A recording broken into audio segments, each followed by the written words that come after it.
रहे। और इसलिए 22वां वचन ये कहता है, तुम जिसे 4:22, तुम जिसे नहीं जानते उसकी आराधना करते हो, और हम जिसे जानते हैं उसकी आराधना करते हैं, क्योंकि उद्धार यहूदियों में से है। और यीशु मसीह और एक बात उसको कहता है, तुम मतलब वो तू नहीं कह रहा है, क्या कहता है? तुम का मतलब तुम सामरी लोग जिसे नहीं जानते उसकी आराधना करते हो, क्योंकि सामरी लोगों को यहोवा परमेश्वर का बहुत कम ज्ञान था, उसके मार्ग उन्हें पता नहीं थे। वो पहले 5 ग्रंथ जिसको तोरा कहा जाता था उसी को मानते थे, परंतु बाकी जो इब्रानी बाइबल है उसको वो उनके पास नहीं थी और उनको वो नहीं मानते थे, और इसलिए उन्हें सच्चे परमेश्वर और उसकी आराधना के बारे में पता नहीं था।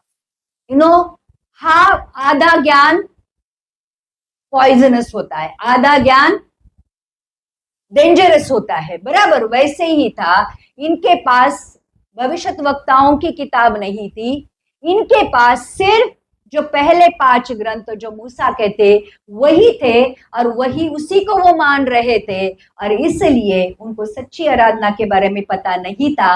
और यीशु उनको कहता है कि हम जिसे जानते हैं उसकी आराधना करते हैं। ये यहूदी लोग थे, और यहूदी लोगों को परमेश्वर ने व्यवस्था दी थी, यहूदी लोगों से परमेश्वर प्रेम करता था, यहूदी लोगों के पास परमेश्वर ने भविष्यद्वक्ताओं को भेजा था, परमेश्वर ने उनको क्या करना है, क्या नहीं करना है, कैसे करना है, क्यों करना है, कब करना है, सारी बातों को करने के लिए अपने लोगों को भेजा था।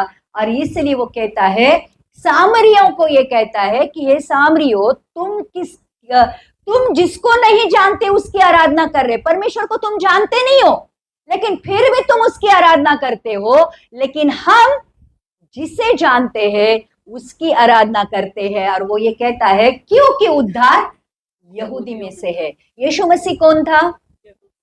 यहूदी था, और यीशु मसीह ही उद्धार करता था।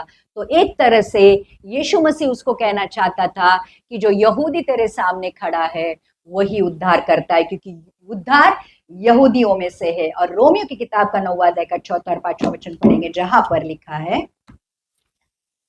9:4-5 हे इजरायली है और लेपालकपन का अधिकार और महिमा और वाचाएं और व्यवस्था और उपासना और प्रतिज्ञाएं उन्हीं की है, पुरखे भी उन्हीं के हैं, और मसीह की शरीर के बाद से उन्हीं में से हुआ।